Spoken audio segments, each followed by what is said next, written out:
pedagógico Ernesto Che Guevara.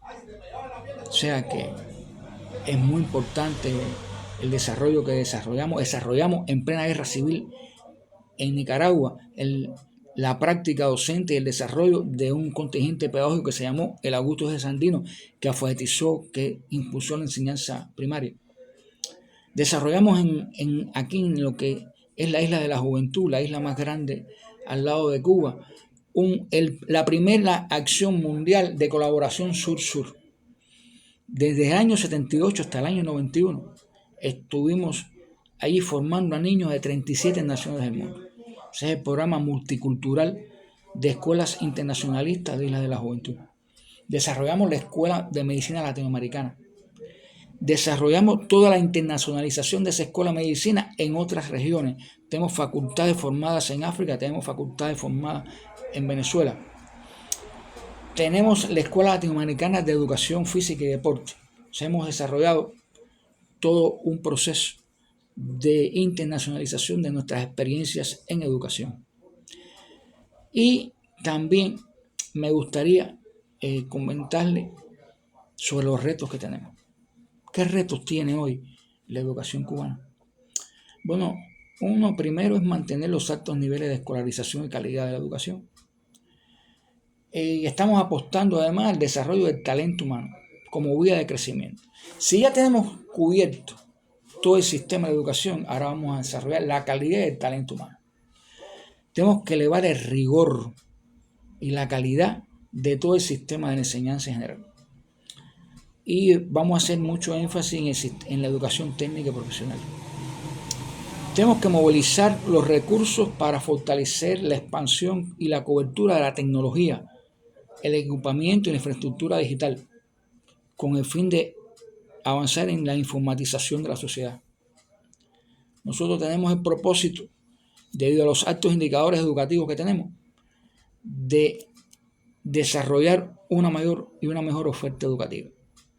Se propone lograr en la universidad matrículas que estén más vinculadas a las necesidades del país, en particular en las carreras agropecuarias, las carreras pedagógicas, las carreras tecnológicas y de ciencias básicas y afines. Tenemos desarrollado ya las primeras importantes experiencias de la relación universidad-empresa y la universidad vinculada a los complejos de ciencia, investigación, desarrollo y producción. Y Cuba hoy está en un proceso importante de migración hacia un nuevo modo de producción de conocimiento. Cómo la universidad se inserta y cómo hacemos los cambios pertinentes para que la investigación sea el pivote de desarrollo de la universidad. Es un proceso importante que conlleva la creación de una pedagogía especial, de una didáctica especial. No tenemos, como en el resto del mundo, la universidad alrededor de la docencia. Hay experiencias de la universidad alrededor de la investigación, pero no concitamos con ellas porque son eminentemente tecnocráticas. ¿Cómo desarrollar una universidad donde la ciencia presida, impulse y desarrolle el proceso docente y esté incorporada al propio acto docente, a la construcción del conocimiento en el propio contexto de aplicación, y llevar eso a la investigación, a la innovación, a la administración, a la extensión universitaria? Es un reto, en mi criterio, el reto más grande que tiene la universidad cubana en el día de hoy. Y estamos haciendo reforma universitaria. Yo, antes de prepararme para esta intervención, que les pido disculpas porque yo estoy haciendo una suplencia a un camarada y he tenido poco tiempo dentro de mis actividades para prepararme para esta intervención, volví a leerme el manifiesto liminar. Cuba, pueden leerlo, ha cumplido y sobrecumplido los principios del manifiesto liminar. Volví a leerme los acuerdos del primer Congreso Revolucionario de Estudiantes de Cuba de 1923, que fue el nudo revolucionario de la reforma educativa en Cuba. Lo estamos cumpliendo. Y, sin duda, estamos cumpliendo el concepto de Julio Antonio Meyer, fundador de la reforma universitaria y su más importante promotor, de que hemos hecho una reforma universitaria y su desarrollo histórico a través de una revolución social. Revolución social que lo mismo que le contaba que podía pasar en una universidad con las indicaciones de la reforma del 62, también pasa en la gran eclosión social. O sea, todo no nos ha salido bien, todo no lo hemos hecho bien, pero el estar aquí es síntoma de que la mayoría de las cosas las hemos hecho bien. Les reitero que el socialismo es un paso al ignoto. El gran error del socialismo en Cuba es habernos creído que alguien sabía el socialismo y haber copiado experiencias soviéticas. Y las copiamos en todos los ramos y las copiamos también en la educación. Por suerte, hemos ido desembarazando de estos procesos, aunque todavía nos queda una buena parte de estos procesos por sacudirnos esta herencia a la que tenemos que renunciar. Incluso parafraseando un documento del propio Lenin. Ahora, esta Cuba y este proceso universitario y esta Cuba de complejidades que les narro, mis estimados colegas, se ha dado en una coyuntura extremadamente difícil para el país. O sea, el 5 de enero de 1961, año en que se iniciaba la campaña de alfabetización en Cuba, se asesinó al primer maestro por ser maestro, por ser joven, por ser negro. O sea, se recrudeció la agresión contra la educación cubana. Ese año inició con la ruptura de relación con Estados Unidos. Ese año inició con el recrudecimiento del bloqueo que se oficializaría un año después. Ese año ocurrió la invasión de Playa Girón. Y de entonces acá, nuestro país ha estado en constante agresión. Y esa ha sido una variable estratégica externa que nos ha condicionado la vida en el país. Y nos ha condicionado la vida y nos ha traído muchas estrecheces, muchos problemas. Un mal que decimos en cubano que es el autobloqueo. Y todos estos procesos han sido de mucho impacto en el país. Durante 30 años tuvimos la suerte de que existía el campo socialista y esta relación ventajosa con la Unión Soviética y el campo socialista nos ayudó a paliar esta situación. Pero después del derrumbe del socialismo en Europa, esto se incrementó. Incluso hubo unos años que tuvimos un doble bloqueo. Tuvimos el bloqueo de los Estados Unidos incrementado y el bloqueo de las personas que llegaron al poder en la URSS y en otros países que eran eminentemente personas adversos al socialismo, que nos bloquearon todas las relaciones. Piensa en un país que tuvo que cambiar entre los años 60, 65, toda su concepción tecnológica, sus tornos, sus tornillos, sus maneras de hacer, y llevarla de la concepción estadounidense, que era la industria y la tecnología que predominaba, a la soviética. Y piensen en un país que a partir de los años 90 tuvo que volver a hacer esa reconversión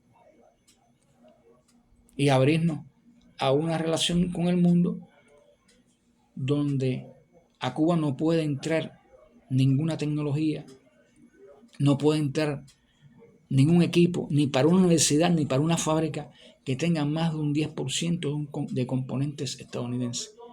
Y con la internacionalización que hay en el mundo, eso es muy difícil, muy, muy difícil. Y en esta realidad hemos vivido, y esta realidad tiene un peso significativo.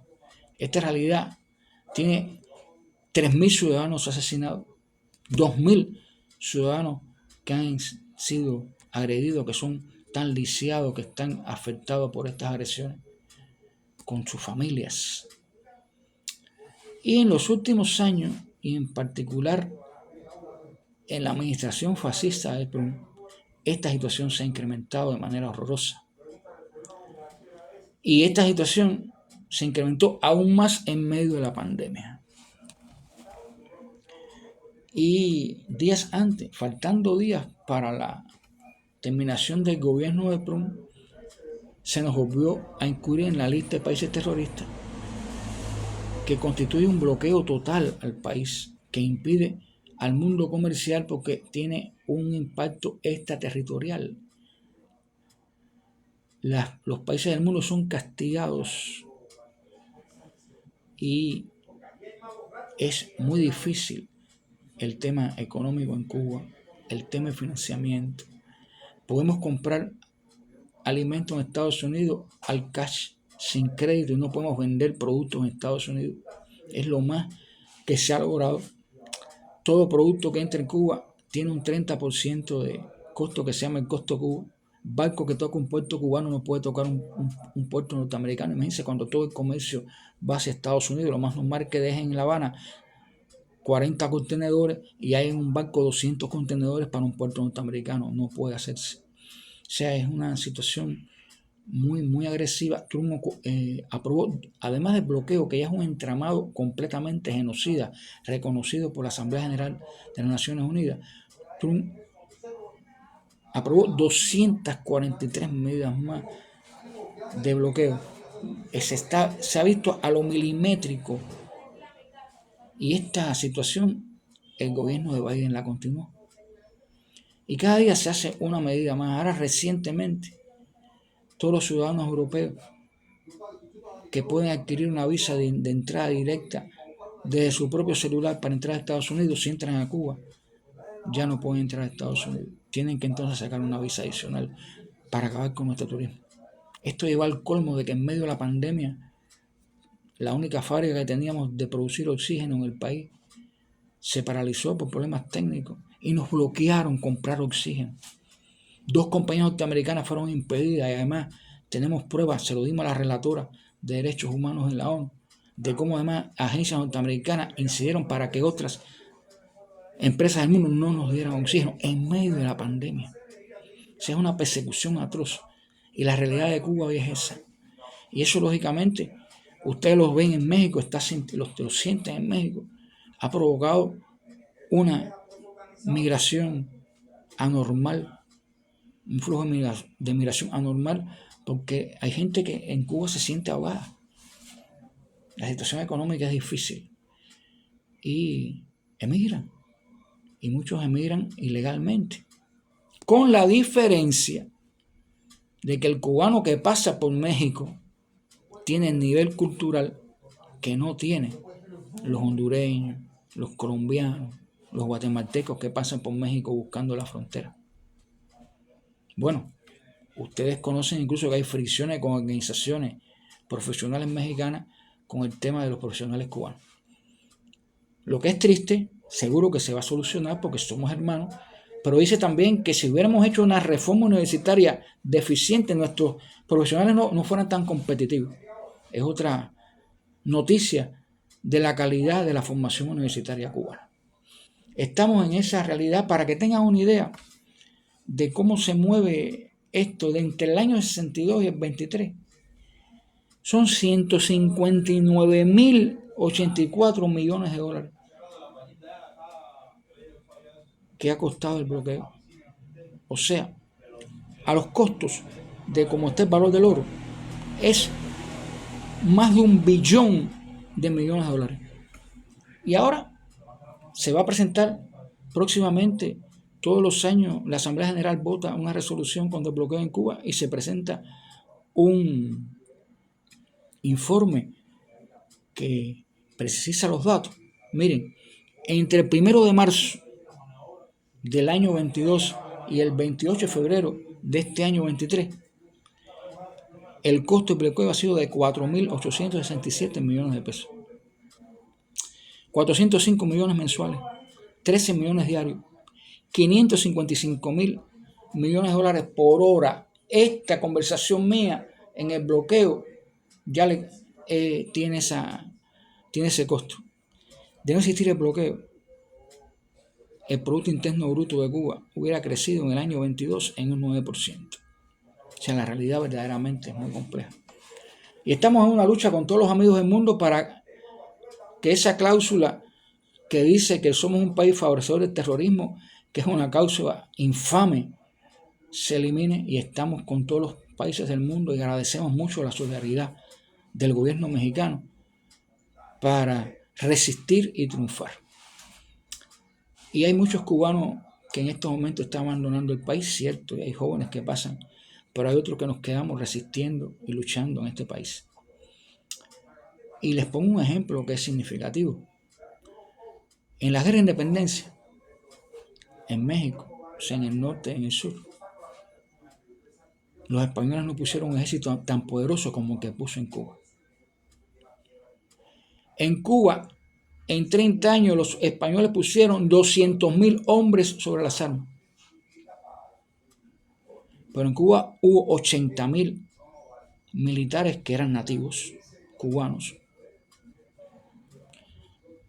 En la perspectiva de un revolucionario cubano, en la perspectiva de un patriota cubano, nosotros peleamos para todos los cubanos. Los que hoy se están yendo de Cuba presionados y extorsionados son nuestros cubanos, son nuestros hijos, son nuestros familiares, los amamos, los queremos, y muchos de ellos sabemos que regresarán a nuestro país. Y están transidos y fertilizados por la educación cubana, por 11, 12 grados de educación y por carreras universitarias cubanas. Es también algo más que ha dado el socialismo a ellos, al mundo, a donde quiera que estén, y los vamos a querer siempre. Y vamos a tener un país cada día mejor en la medida que ellos, que el mundo y que los que estemos aquí derrotemos el bloqueo, que es nuestro principal problema. Eso está muy claro, y cada deficiencia que tenemos se imbrica en el bloqueo, y cada reto que tenemos se imbrica en el bloqueo. Y estamos en esa realidad, y esa es la situación que tenemos, y estos son los elementos que quería compartirles y agradecerles a todos su atención. Muchas gracias.